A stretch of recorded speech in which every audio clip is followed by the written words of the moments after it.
अस्सलाम वालेकुम मेरे अजीज़ों, आपका अपना मेज़बान असम जलाल फ्रॉम यूके।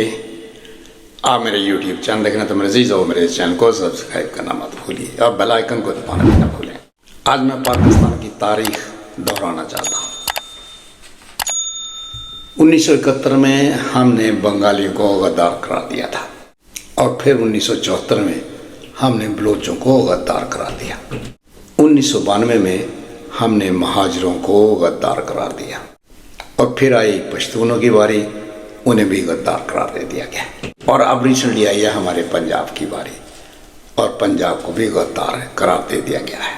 आखिरकार कोई तो होगा जो पाकिस्तान का मुहब्बे वतन होगा। ये जानकर आप ज़रूर हैरान होंगे मेरे अजीज़ों। हमारे रिटायर्ड जनरल्स, रिटायर्ड असरान, रिटायर्ड सियासतदान और वो लोग जो पाकिस्तान को लूट कर यहाँ से भागे हुए हैं, शायद वही मुहब्बे वतन है। अब आइए जनाब, हमारी मोहतरमा उज़्मा बुखारी साहिबा। पहले मैं आपको इसका तारफ़ कराऊँ कि औरत है कौन। मेरे अजीज़ों, ये वो औरत है जिसके बाप ने रेमंड डेविस को जेल में उसका केस लड़ने के बाद उसे अमेरिका के हवाले किया था। उसको इस मुल्क से भागने में उसकी मदद की थी और अरबों डॉलर्स के हिसाब से इसे मुआवजा दिया गया था। ये वो रेमंड डेविस है मेरे पाकिस्तानियों जिसने दिन दिहाड़े लाहौर में 2 नौजवानों को गाड़ी में बैठे हुए पिस्टल की गोली से शहीद किया था। और यही वो औरत है मेरे पाकिस्तानियों जो अब कहती फिरती है कि मरियम नवाज तनख्वाह तक नहीं लेती, कोई प्रोटोकॉल इस्तेमाल नहीं करती। ये इतनी झूठी और मक्कार औरत है, शायद ज़िंदगी में इसने कभी सच बोला ही ना होगा। आप अच्छी तरह जानते हैं कि हमारी वज़ीर आला पंजाब मरियम चोली, जिसने हमारा मैंडेट चोरी किया है, अब नया ड्रामा शुरू किया है कि वो जाती उम्र से हेलीकॉप्टर के ज़रिए वज़ीर आला हाउस में जाएगी और कहती हैं कि मैं नहीं चाहती कि ट्रैफिक जैम हो।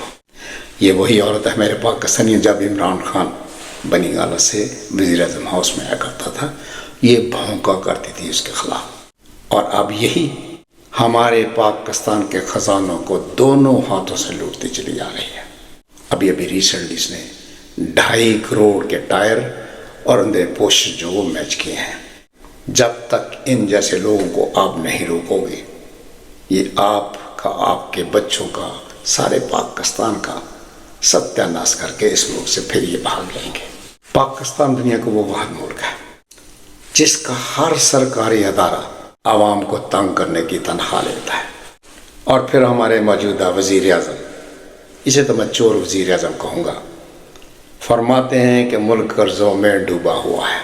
PIA, बिजली और दूसरे अदारों का खसारा मिलाकर तकरीबन 3000 अरब रुपए में डूबा हुआ है। शहबाज शरीफ साहब, जब आपने 16 महीने इसी पाकिस्तान पर हुकूमत की थी तो उस वक्त मईशत का भट्टा किसने बैठाया था? तुम ही हो। जाते जाते आखिरी हफ्ते में जो IMF से कर्जा लिया गया था, 1 अरब रुपया तुमने MNA, MPA और सेनेट को खुद अपने हाथों से तकसीम किया था।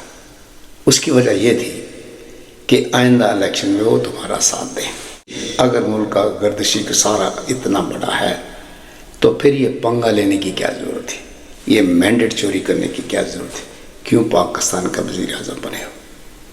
आपको हवस है सिर्फ इक़्तिदार में आने की और फिर उसके बाद इस मुल्क को लूट कर यहाँ से भाग जाने की।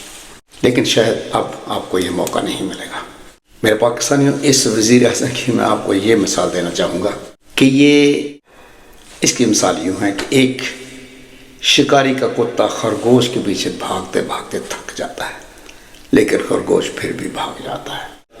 फिर यही शिकारी का कुत्ता खरगोश से ये सवाल करता है कि भाई, तेरी तो छोटी छोटी टांगें हैं और मेरी इतनी लंबी लंबी, तुम फिर भी कैसे भाग जाते, कैसे बच जाते हो? तो जानते हो मेरे पाकिस्तानी उसने क्या जवाब दिया, जो इस हमारे मौजूदा प्राइम मिनिस्टर को बड़ा सूट करता है। उसने कहा, बेशक मेरी टांगें छोटी हैं लेकिन मैं अपने लिए भागता हूँ, किसी के लिए नहीं भागता। वज़ीर आज़म साहब, आपके लिए एक बड़ा हसीन सबक है ये। आप अमेरिका के कहने पर हमारे पाकिस्तान पर जो जुल्म सितम कर रहे हो और जो पैसा लूट कर यहाँ से भागने की कोशिश कर रहे हो, یہ اب خواب سہانے نہیں ہیں. آپ کو ہماری پاکستانی قوم اب بھاگنے نہیں دے گی، کیونکہ وہ تمہاری تمام حرکتوں پر بہت اچھی طرح کڑی نظر رکھے ہوئے ہیں. بھول کر بھی کیسی کوئی حرکت نہ کرنا. اس ملک سے کیا، تمہیں اس دنیا سے بھی شاید وہ بھگا دیں. تو ہوش کے ناخن لیجئے. اگر گردشی قرضہ اتنا بڑا ہے تو پھر یہ پنگا کیوں لیا تھا، کیوں وزیر اعظم بنے تھے، کیوں چوری مینڈیٹ کیا تھا. لیکن یاد رکھنا، اس دفعہ اگر ہماری پاکستان کی قوم کے تم ہتھے چڑھ گئے تو وہ تمہاری وہ درگت بنائیں گے کہ تمہیں ساری عمر یہ یاد رہے گی. آپ کو یہ بھی یاد ہوگا کہ آپ نے جاتے جاتے اپنے پچھلے 16 مہینے کے ٹنور میں IMF سے جو قرضہ لیا تھا تم نے نا، جاتے جاتے ایک ہفتہ پہلے تم نے MPA MNA اور سینٹ کو 1 کروڑ روپے بانٹے تھے تاکہ اگلے الیکشن میں وہ تمہارا ساتھ دے سکے. لیکن وہ ایسا کچھ نہ ہوا. آپ کو ہمارے پاکستان کا مینڈیٹ چوری کرنا پڑا اور اس وقت آپ چور وزیر اعظم ہیں. اب بھی وقت ہے، ہماری پاکستانی قوم سے معافی مانگ لیجئے اور الیکشن دوبارہ کرا دیجئے. اس کے علاوہ آپ کے پاس اور کوئی دوسرا نہیں ہے. ایک میں بریکنگ نیوز آپ سے شیئر کروں گا کہ پاکستان میں ایک سویا ہوا بغیرت جاگ اٹھا ہے جس کا نام شاہد افریدی ہے. کہتا ہے کہ میں 9 مئی کے واقعات میں ملوث کرداروں کو نشان عبرت بناؤں گا، چاہے وہ کپتان ہو یا اس کی ٹیم. ارے وہ بغیرت انسان، تو ہے کون، تیری اوقات کیا ہے؟ مجھے یہ بھی پتا ہے کہ تو شہباز شریف کے آج کل طلبے چاٹ رہا ہے کوئی وزارت لینے کے لیے، لیکن یہ تیرا خواب کبھی پورا نہیں ہوگا. اب بھی وقت ہے، اپنی پاکستانی قوم سے معافی مانگ لو، ورنہ یاد رکھنا تیرا ہماری پاکستانی قوم وہ حال کرے گی اور جس میں پنڈ چ کھرک پہ کتے ادا کر دینے. تو میرے عزیزوں، میرے ہمتوں، اس کے ساتھ میں آپ کی دعاؤں سے آپ سے اجازت چاہوں گا. عمران خان زندہ باد، پاکستان پائندہ. Thank you.